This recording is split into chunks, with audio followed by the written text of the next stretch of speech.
Welcome to Bansuri Q A. My name is Dr. Kerry Krieger. Bansuribliss.com. That's right, IndianFluteMusic.com is currently being migrated over to Bansuribliss.com. This is my Bansuri bamboo flute from northern India, and this is episode 9 of Bansuri Q A, where I answer your questions about the Bansuri and the classical music of northern India. Today's question is about how to reach the 7th hole. 1, 2, 3, 4, 5, 6, 7. That's the 7th hole on the flute. Episode 1 of Bansuri Q A was about when and why to play the 7th hole. Today I'm going to talk about how to play the 7th hole. So first let me demonstrate the playing of the 7th hole. I'm going to play in Yaman. Yaman has a Tivra Ma, which is that note. The 7th hole is Tivra Ma.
Today's question came from David Anthony in California, and his question precisely was, I cannot yet reach the bottom hole, referring to the 7th hole.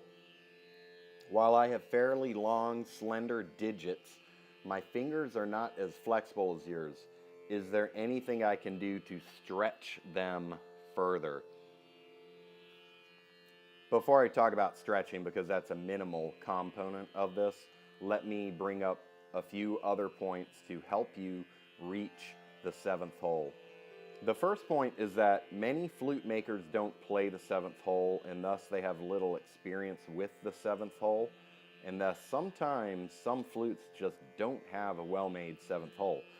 I do have a few flutes where I consider that 7th hole to be unreachable, as in it's a lot further down, or it's up the flute, or maybe down the flute, or in some weird position. As I've discussed, I like the 7th hole 90 degrees off of these holes. These holes are on top. This hole is right on the side, 90 degrees away. And some flutes, even the flute is too close to here. The closer it gets to these 6 holes, the smaller this hole will become. The further away it goes, the larger it will become. There's a happy medium where it's the right size and you can actually reach the hole. So that's hard to tell if you don't have any experience with 7th holes. But that is a possibility. Probably your 7th hole is reachable, so don't just assume it's not reachable, but do keep that in mind. Now, assuming it is reachable, here's the first thing, is that when you're a beginner, don't start on a large flute. I consider this flute large. It's an F. Saw is at F plus 8 cents technically, but essentially it's at F. You should be playing a G flute or smaller. So a whole step higher pitch, 2 half notes higher pitch brings us to G. G flute is slightly smaller. Small flutes, the holes get closer together, including that 7th hole. So your fingers don't need to stretch as much. So start on a G flute or smaller. Perfect the 7th hole on your smaller, medium-sized flute. Don't move up to a large flute like an F or an E or a D until you can play the 7th hole on the smaller flutes.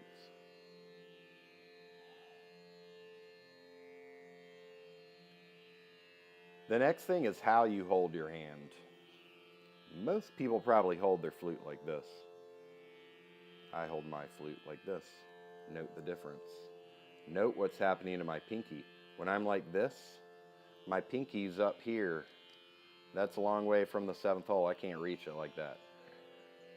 I play like this. Look at the knuckle position. That versus this. That versus this. Okay, so I play right here. This part of my finger is over the hole, not that part, this part. This versus that. That brings my finger close to the hole, okay, so that when I'm playing, my finger's ready to hit it. Now, actually, my guru, Pundit Vijay Raghavrao, he'd usually play up like this, but he was always prepared to completely slide the hand as necessary to hit the 7th hole. I just keep my hand like that, and then my finger's always kind of close. So that's your call, but if you're up here, then all I can say is good luck, because you're probably not going to hit the 7th hole using that part.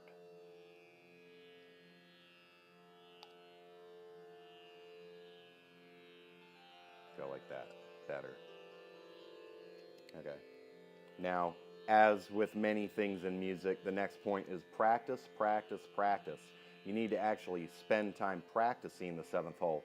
Ideally, a raga that uses a pa and a tivra ma. And then just come up with exercises that use lots of pa and tivra ma so that you're hitting that a lot, such as pama, pama, pama, pama.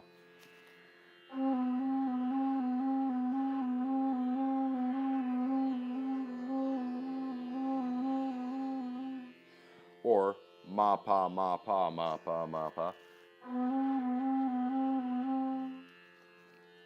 Anything you can think of that uses lots of the tivra ma so that you can practice it. And just sit there practicing it. Probably at first your finger is going to get tired. That's fine. Play until your finger gets tired, then play a little bit more just to give it a little bit of workout, but then go off and do something else. And then maybe later in the day or tomorrow, do it again with the pa and ma, and then start inserting it into real playing when you're actually playing the alap.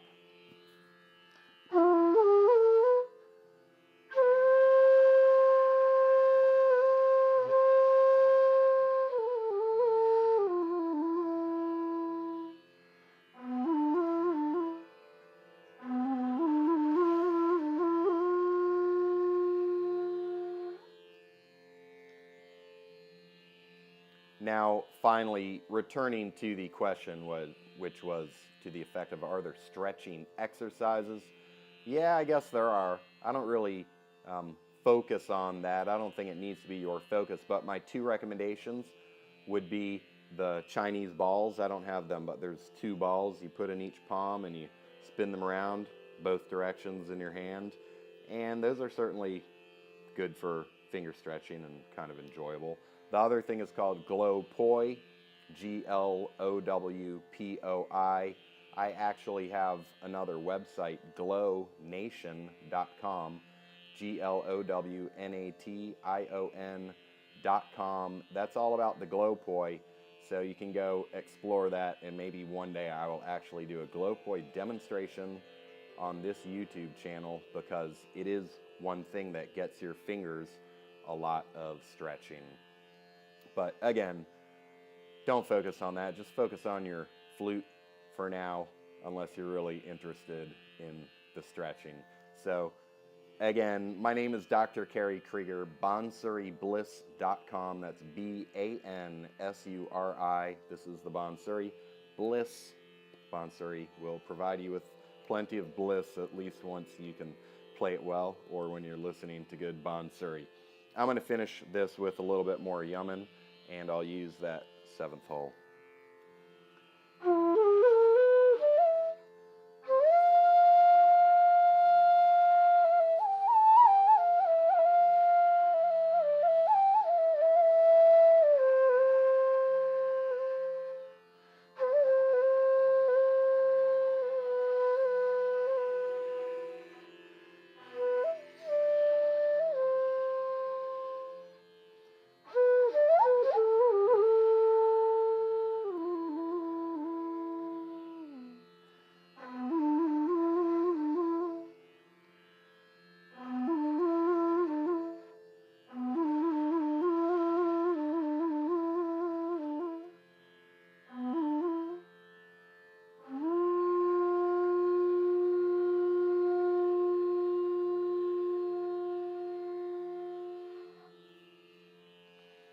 I hope you enjoyed today's question on how to reach the 7th hole. This is Bansuri Q A. Please subscribe to this YouTube channel if you like this video so you can keep getting new videos that I release. And enjoy your Bansuri practice. Bye.